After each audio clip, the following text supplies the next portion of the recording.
بسم اللہ الرحمن الرحیم. ڈیئر اسٹوڈنٹس، پہلا یونٹ ہے اور پہلی یونٹ کے دوسرے لیسن یعنی جناز ویژن آف پاکستان کے بارے میں آج ہم پڑھیں گے.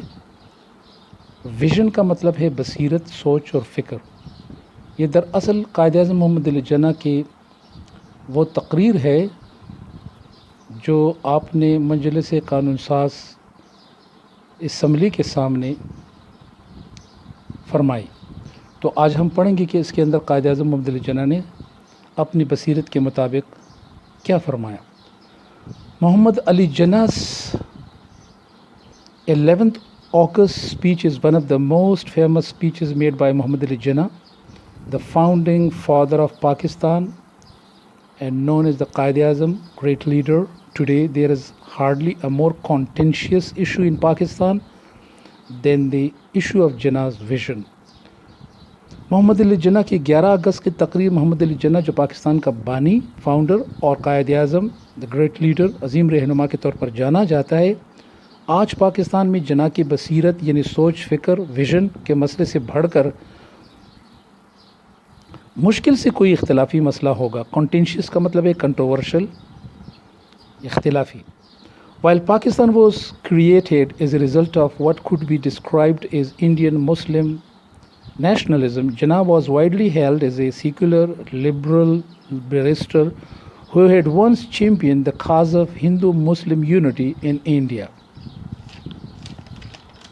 اس کا مطلب یہ ہے کہ جبکہ پاکستان اس تصور کے نتیجے کے طور پر وجود میں لایا گیا جس کی وضاحت ہندوستانی مسلمانوں کی قوم پرستی کے طور پر کی جا سکتی ہے، اکثر لوگ خیال کرتے تھے کہ وہ یعنی قائد اعظم محمد علی جناح بہت روشن خیال، آزاد خیال بیرسٹر یعنی وکیل ہیں جنہوں نے کبھی ہندو مسلم اتحاد اور متحدہ ہندوستان کا مقدمہ بھی بڑی بہادری کے ساتھ لڑا تھا. When the partition of India finally occurred,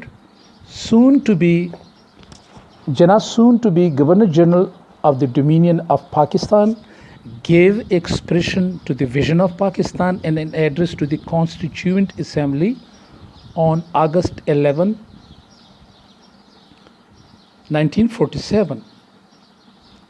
آخر کار جب ہندوستان کی تقسیم واقع ہوئی، جناح جلد ہی پاکستان کی ریاست ڈومینین کا گورنر جنرل بننے والے تھے.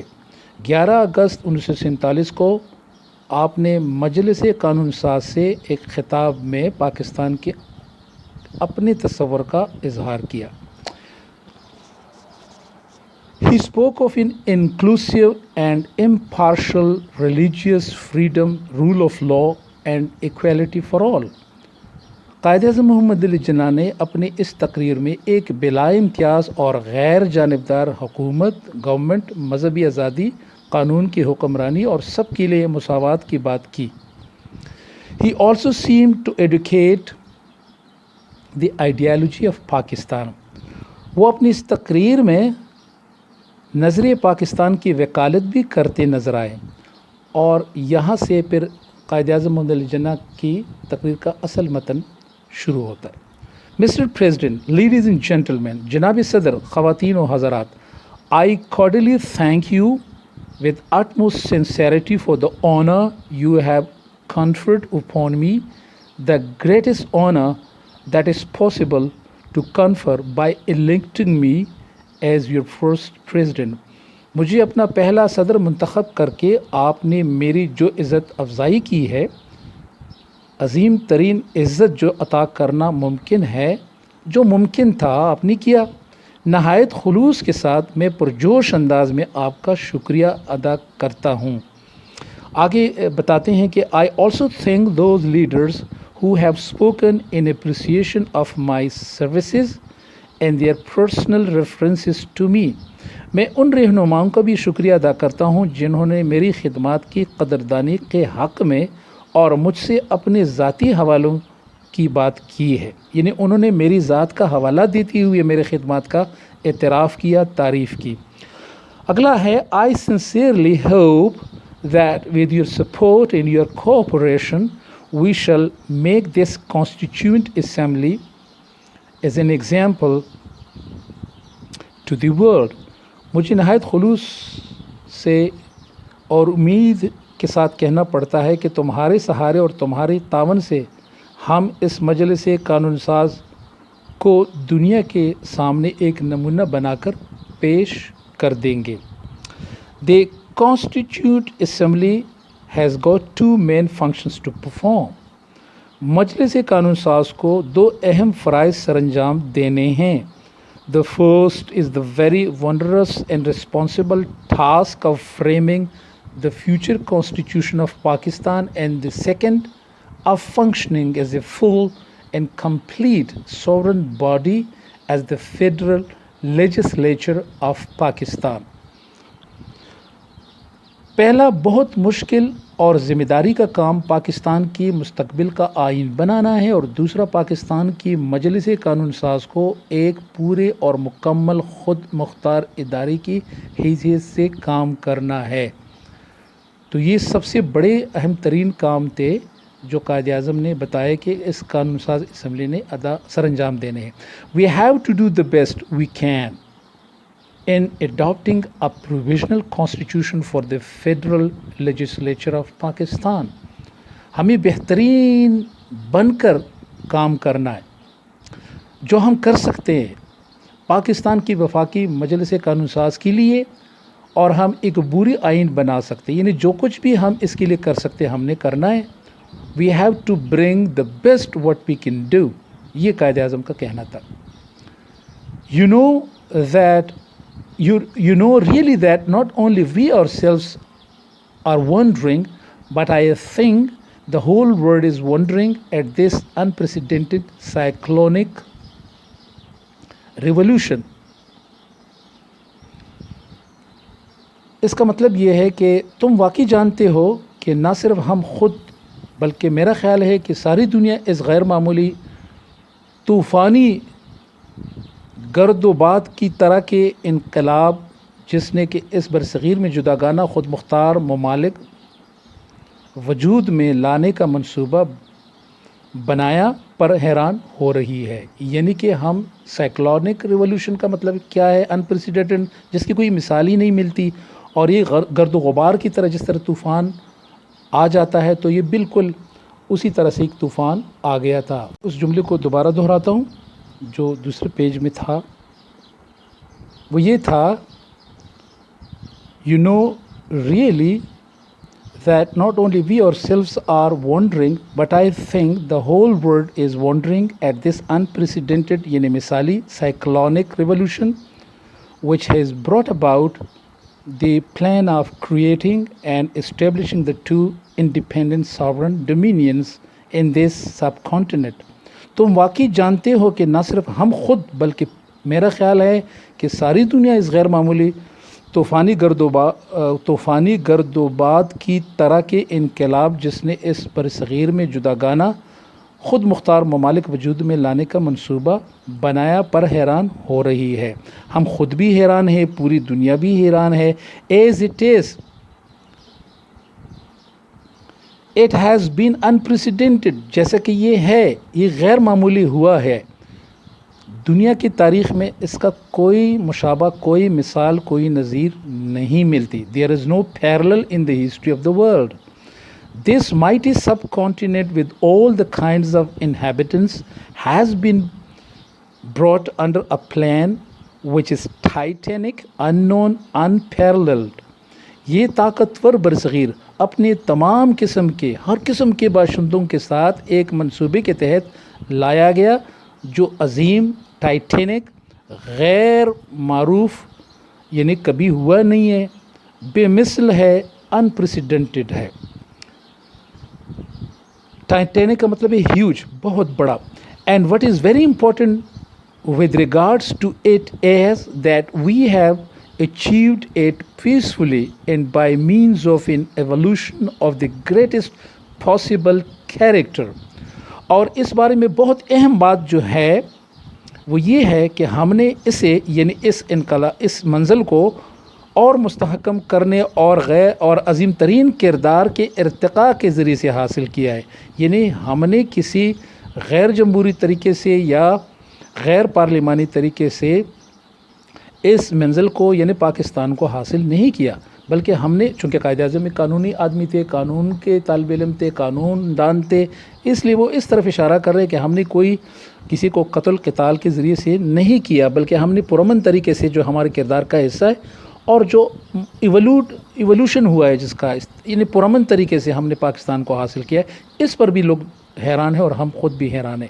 Dealing with our first function in this assembly, I cannot make any well-considered pronouncement at this moment, but I shall say a few things as they occur to me. اس assembly میں اپنے پہلے فرائض منصبی کو نبھاتے ہوئے میں اسلامی کوئی خوب سوچا سمجھا سرکاری اعلان تو نہیں کر سکتا. پروناؤنسمنٹ کا مطلب اعلان، ڈکلیریشن، لیکن میں جو کچھ باتیں کہوں گا وہ باتیں کہوں گا جو میرے ذہن میں اب اس وقت آتی ہے، یعنی پہلے سے کبھی سوچا ہوا نہیں ہے. اس کا مطلب یہ تھا کہ یہ قانون ساز اسمبلی کو میں کوئی ڈکٹیشن دینے نہیں آیا ہوں. The first and the foremost thing that I would like to emphasize is this: remember that you are now a sovereign legislative body.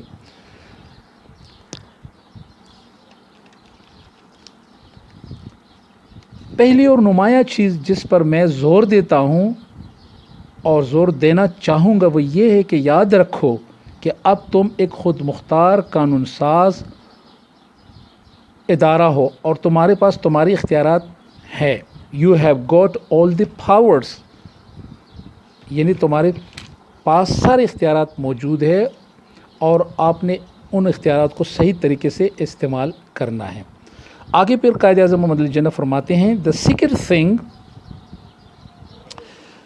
this observation that I would like اچھا اگلا ہے it is therefore places on you the greatest responsibilities to how you should take your decisions. اس لیے یہ تم پر اہم ترین ذمہ داری متعین کرتا ہے کہ تمہیں اپنے فیصلے کس طرح کرنی چاہیے. The first observation that I would like to make is this: پہلی رائے جو میں قائم کرنا چاہتا ہوں یہ ہے You will no doubt agree with me that the first duty of a government is to maintain law and order. بلا شبہ تم مجھ سے اتفاق کرو گے کہ گورنمنٹ کا، حکومت کا پہلا فرض قانون اور نظم و ضبط قائم رکھنا ہے. کس لیے؟ So that the life, property and religious beliefs of its subjects are fully protected by the state. کس لیے یہ فرض ان کا بنتا ہے کہ وہ نظم و ضبط قائم کرے؟ تاکہ اس کی رعایا کی یعنی عوام کی جان و مال اور مذہبی عقائد کو ریاست کی طرف سے پورا تحفظ حاصل ہو. The second thing that occurs to me is this. دوسرا خیال جو میرے ذہن میں اب اس وقت آتا ہے اور میں آپ کے ساتھ اس کو شریک کرنا چاہتا ہوں وہ یہ ہے کہ one of the biggest curses from which India is suffering, I do not say that other countries are free from it, but I think our condition is much worse, is bribery and corruption.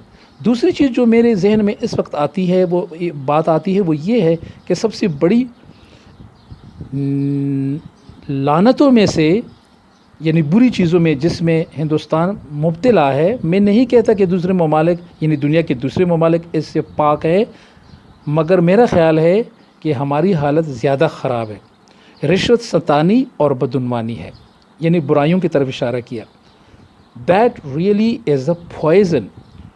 وہ واقعی ایک زہر ہے. We must put that down with an iron hand, and I hope that you will take adequate measures as soon as it is possible for the assembly to do so. ہمیں ایک آہنی ہاتھ سے اسے روکنا چاہیے اور مجھے امید ہے کہ اس اسمبلی سے جس قدر جلد ممکن ہے اس کے لیے مناسب تدابیر اختیار کرے گی. The next thing that strikes me is this.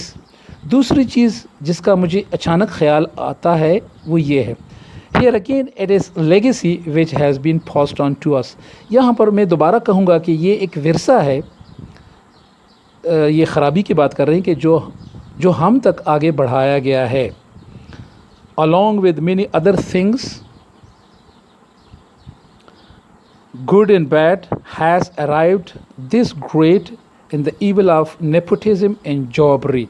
دوسری بہت سی اچھی اور بری چیزوں کے ساتھ یہ بڑی برائی بھی وارد ہو گئی ہے، اور وہ ہے وہ اقربا پروری، نیپوٹزم، اور بدعنوانی کی برائی ہے، جابری، بدعنوانی. I want to make it quite clear that I shall never tolerate any kind of jobbery, nepotism, or any influence directly or indirectly brought to bear upon me. میں یہ بالکل واضح کر دینا چاہتا ہوں کہ کبھی بھی کسی قسم کی بدعنوانی، اقربا پروری یا کوئی اثر و رسوخ بالواسطہ یا بلا واسطہ مجھ پر اثر انداز نہیں ہوگا. Whenever I will find that such a practice is in vogue or a continuing anywhere, low or high, I shall certainly not countenance it. جب کبھی میں پتہ چلاؤں گا یا مجھے پتہ چلے کہ ایسا طرز عمل ہو رہا ہے یا رواج پا رہا ہے یا کسی جگہ اونچ نیچ ہے، میں یقیناً اسے برداشت نہیں کروں گا. I know there are people who do not quite agree with the division of India. میں جانتا ہوں کہ ایسے لوگ ہیں جو ہندوستان کی تقسیم اور پنجاب اور بنگال کی تقسیم کے ساتھ پوری طرح اتفاق نہیں کرتے. But now that it has been accepted, it is the duty of every one of us to loyally abide by it. لیکن تمہیں یاد رکھنا چاہیے کہ جیسے کہ میں نے کہا کہ یہ طاقتور انقلاب جو واقع ہوا ہے غیر معمولی ہے.